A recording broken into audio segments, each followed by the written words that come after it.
Es el momento de dejar muy claro a los ciudadanos que efectivamente los bancos españoles y los bancos europeos en general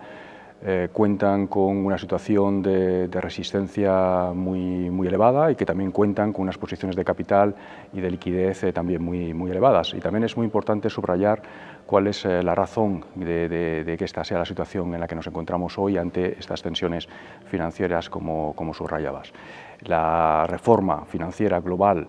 que se ha aplicado en todo el mundo en los últimos 10 años como aprendizaje de la crisis financiera global que sufrimos, en el caso europeo se ha aplicado de una manera muy estricta y además se aplica, y esto es muy importante subrayarlo, no solamente a los bancos de tamaño elevado, sino también al resto de las instituciones financieras.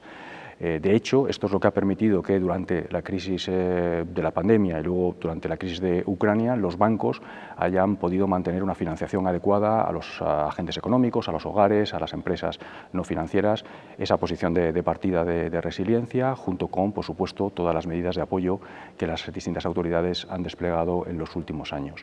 Es incluso muy importante subrayar que en los últimos 3 años, es decir, desde el inicio de la pandemia hasta el momento actual, los bancos han aumentado sus ratios de solvencia, han seguido reduciendo sus ratios de morosidad e incluso en el último año en particular han aumentado su rentabilidad,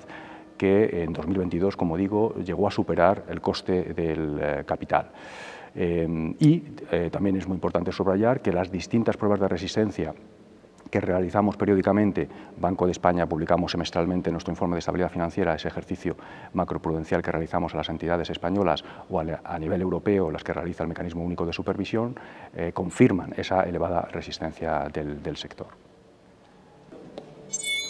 Bueno, el mercado en un momento de una tensión financiera como esta, pues evidentemente hace su propio análisis de cuáles podrían ser las implicaciones de estas tensiones sobre la actividad económica, sobre el mecanismo de transmisión de la política monetaria, en último término también sobre la inflación, y efectivamente lo que hemos visto en los últimos días y semanas, con independencia de la decisión que adoptamos en el Consejo de Gobierno del Banco Central Europeo de la semana pasada de aumentar 50 puntos básicos en la facilidad de depósitos, bueno, el conjunto de los tipos de interés oficiales del Banco Central Europeo, es que efectivamente han reducido lo que los economistas llamamos el tipo terminal, es decir, el máximo tipo de interés que alcanzaría en este contexto los tipos de interés de la zona del euro. Estábamos viendo el Euribor a casi a un año a tipos de alrededor del 4% hace solamente unas semanas. Ahora ese tipo de interés está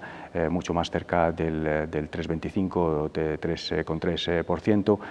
Y bueno, pues esta es una reacción natural a un pensamiento por parte del mercado de que estas incertidumbres algún impacto podrían tener, como digo, sobre el canal de transmisión de la política monetaria, sobre la actividad económica, sobre la inflación a la baja, y que esto podría obligar al Banco Central Europeo a no tener que subir los tipos de interés tanto como tenía previsto inicialmente. Nosotros en el Consejo de Gobierno no estamos en una situación de querer confirmar o no esas expectativas de los mercados. Como saben los ciudadanos, así lo comunicó de una manera muy tajante la presidenta Lagarde la semana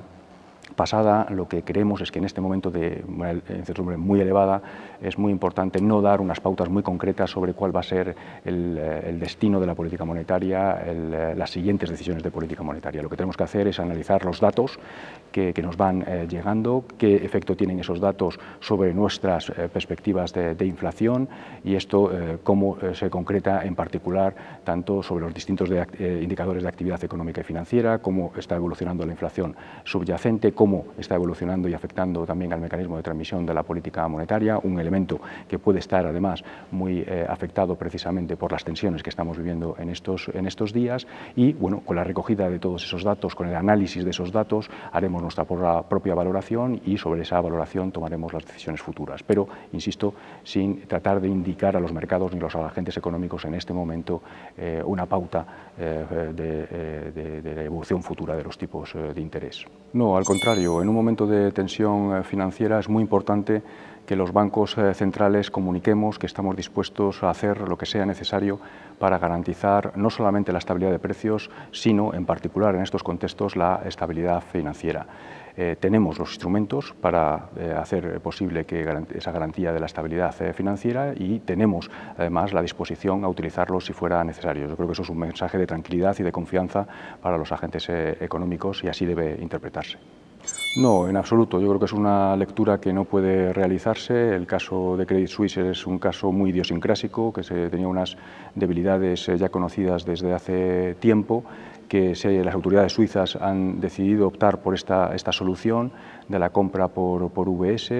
Nosotros, por supuesto, estamos muy satisfechos con que se le haya dado una solución a la entidad, pero creo que no podemos extrapolar la solución que se ha dado en el caso particular de Credit Suisse al resto de posibles situaciones en las que un banco esté en situación de dificultad, en absoluto. Y tampoco creo que podamos extender el mensaje de que solo las entidades muy grandes son aquellas que están en una situación, digamos, de solvencia y liquidez